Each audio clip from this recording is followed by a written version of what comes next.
అందరికీ నమస్కారం. జూన్ 21వ తేదీ అంతర్జాతీయ యోగా దినోత్సవ సందర్భంగా మనందరం కార్తీక మాసం ధనుర్మాసం లాగా జూన్ మాసాన్ని యోగా మాసంగా గుర్తించి నెలంతా శారీరక మానసిక ఆరోగ్యాన్ని పెంపొందించుకోవటానికి నిజ జీవితంలో యోగాను ఒక భాగంగా చేసుకుని అందరూ ఆచరించాలని మన ప్రధానమంత్రి శ్రీ నరేంద్ర మోడీ గారు మరియు ఆంధ్రాను యోగాంధ్రగా మార్చాలని ఆంధ్రప్రదేశ్ ముఖ్యమంత్రి శ్రీ నారా చంద్రబాబు నాయుడు గారు ఇంటింటికి యోగా చేరాలని సంకల్పించారు. ఇందులో భాగంగా ఇంటింటికి యోగా కార్యక్రమానికి మీ అందరికీ స్వాగతం. ఈరోజు సన్నజాజి తీగలాగా నడుము సన్నగా అవ్వాలని కోరుకునే వారందరికీ బెస్ట్గా ఉపయోగపడే 3 వ్యాయామాలు ప్రత్యేకంగా చూడబోతున్నాం. అర్ధకటి చక్రాసన్, పార్శ్వకోణాసన్, త్రికోణాసన్. ఆసనం వేసి అదే భంగిమలో కదపకుండా ఉంటే దాన్ని ఆసనం అంటారు. కదపకుండా ఉండకుండా పదే పదే తీస్తూ వేస్తూ ఉంటే, కదుపుతూ ఉంటే దాన్ని ఎక్సర్సైజ్ అంటారు. ఇప్పుడు ఈ 3 ఆసనాల్ని ఎక్సర్సైజ్ లాగా చేస్తే నడుము సన్నగా అవటానికి, ఆ భాగాల్లో వెనక భాగంలో స్త్రీలకు తొనల్లాగా పేరుకున్న టైర్లాగా ఉన్న కొవ్వుని కరిగించడానికి చాలా బాగా ఉపయోగపడుతుంది. పొట్ట భాగం కూడా బాగా తగ్గుతుంది నడుముతో పాటు. అలాంటి స్త్రీలకు బాగా ఆ ఏరియాలో వెయిట్ బాగా తగ్గించడానికి ఉపయోగపడే ఆ 3 ఎక్సర్సైజులు ఇప్పుడు మనం చూద్దాం. ముందుగా మనం అట్లా స్ట్రైట్గా నుంచున్న తర్వాత కాళ్ళని ఒక అడుగు గ్యాప్ పెడితే బ్యాలెన్స్ ఉంటాయి అన్నమాట. అలా నుంచున్న తర్వాత చేతులు వేళ్ళల్లో వేళ్ళు వేసేసి ఇట్లా లాక్ చేసేసి చేతుల్ని రివర్స్లో తిప్పుతాం అన్నమాట. అరిచేతులు చూడనప్పుడు ఆకాశాన్ని చూస్తున్నాయి. ఇప్పుడు అట్లా చేతులు పైకి లేపేస్తాం. ఇక నడుముని మనం ప్రక్కలకి బెండ్ చేస్తాం. ముందుకు అస్సలు వంగకూడదు అనమాట. నడుము అట్లా స్ట్రైట్గా పక్కలకి బెండ్ చేయాలి. ఇప్పుడు చూడండి, నడుము భాగం ఇటుపక్క కన్నప్పుడు ఎట్లా సాగుతున్నదో, అటుపక్క అన్నప్పుడు ఎట్లా సాగుతున్నదో, అంటే బాగా ప్రక్క భాగాల్లో ఉండే కొవ్వు కరగటానికి ఇది మంచి వ్యాయామం. ఎంత బెండ్ అవ్వటానికి మీకు అవకాశం ఉంటే అంత బెండ్ అవ్వాలి. మీరు ముందుకు వంగి బెండ్ అయ్యారా, అప్పుడు ఫలితం తగ్గిపోతుంది. అందుకని ముందుకు అసలు బెండ్ అవ్వకుండా స్ట్రైట్గా నుంచున్న తర్వాత నుంచి అక్కడి నుంచే రైట్కి, అక్కడి నుంచే మళ్ళీ లెఫ్ట్కి అట్లా బెండ్ అవ్వాలి. దీనివల్ల మంచి లాభం నడుము సన్నగా అవ్వటానికి, కొవ్వు కరగటానికి ఉంటుందన్నమాట. ఇప్పుడు రెండో వ్యాయామం, కాళ్ళు అలాగే ఒక అడుగు గ్యాప్ పెట్టి దూరం పెట్టి నుంచుంటాం. చేతులు కూడా అట్లాగే భుజాలకి సమాంతరంగా లైన్గా ముందుకు చాపుతాం. మోక చేతులు అసలు బెండ్ అవ్వలేమో, వేళ్ళు చేతులు కూడా చాపేస్తాం.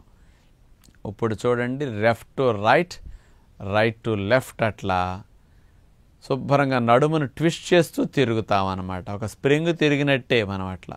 ఇప్పుడు చూడండి, ఇట్లా తిరిగినప్పుడు ట్విస్టింగ్ జరిగి నడుము భాగం సన్నగా అవ్వటానికి, ఆ ప్రక్కల భాగాల్లో కాస్త తొనల్లాగా కొవ్వు పట్టి ఉంటుంది కదా, ఆ భాగం అంతా కరగటానికి ఈ వ్యాయామం చాలా బాగా పనికొస్తుంది అన్నమాట. అలా చేయగలిగినంతసేపు చేస్తారు. స్ట్రెయిన్ అనిపించినప్పుడు విశ్రాంతి స్థితి, అట్లా చక్కగా రిలాక్స్ అవ్వచ్చు అనమాట. ఏమి లేదు, ఒక వ్యాయామం చేసిన తర్వాత అలుపు వచ్చిన తర్వాత ఆ శ్వాస నార్మల్ అయ్యే వరకు రిలాక్సేషన్ ఇస్తే మరొక వ్యాయామాన్ని కూడా మీరు బాగా చేయగలుగుతారన్నమాట. ఇక నడుము సన్నగా అవ్వటానికి ఉపయోగపడే ఎక్సర్సైజ్ త్రికోణాసన ఎక్సర్సైజ్ అనమాట. ఇది మీ అందరికీ తెలుసు, త్రికోణంగా ఆసనం అంటే. ఇప్పుడు దాన్ని ఎక్సర్సైజ్గా చేయాలంటే పాదాలు అట్లా 2-2.5 అడుగులు గ్యాప్ ఉంటే మంచిది. అంత వెడల్పుగా పాదాలను చాపేసి, ఇప్పుడు మనం ఇట్లా చేతులు సమాంతరంగా చాపేయాలి. ఫస్ట్ చాపేసి కుడి చేతిని ఎడమ పాదానికి ఆనిస్తాం, ఎడమ చేతిని కుడి పాదానికి అట్లా ముందుకు వంగి ఆనిస్తాం.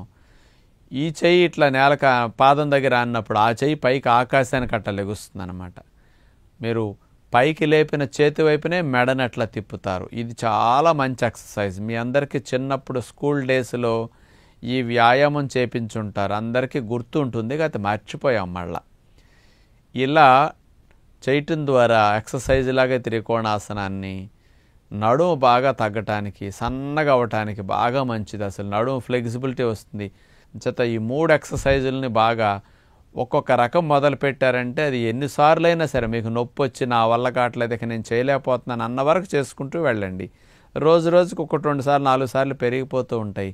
మీరు ఎక్కువసేపు ఎక్సర్సైజ్ని కంటిన్యూస్గా చేయగలుగుతారన్నమాట.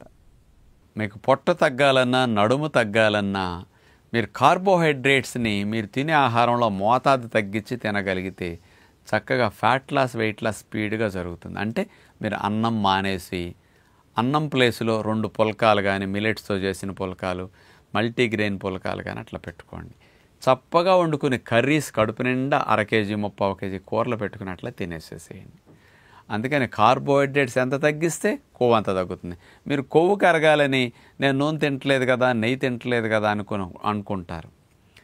నూనె, నెయ్యి కంటే ఎక్కువ మొత్తంలో తినేది మీరు పిండి పదార్థాలే. దీనివల్ల ఎక్కువ బరువు పెరిగేది, కొవ్వు పెరిగేది. అందుకని అట్లా రైస్ మానేసి పుల్కా తినండి, కర్రీస్ ఎక్కువ తినండి.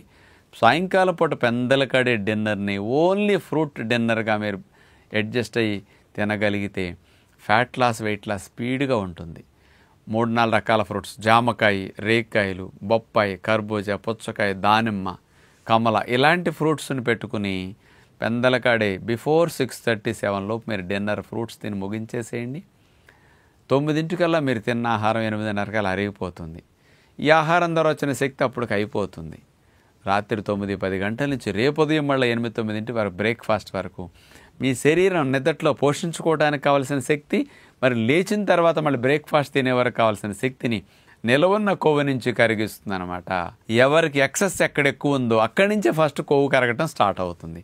ఇలాంటి వ్యాయామాలతో ఆ భాగంలో కొవ్వు కరగటం ఎక్కువ జరుగుతుంది. కాబట్టి మీరు ఇలాంటి వ్యాయామాలు, ఆహార నియమాలు రెండింటిని కాంబినేషన్ ఇచ్చి చేస్తే సన్నగా నడుము త్వరగా అవుతుందని విజ్ఞప్తి చేస్తూ నమస్కారం.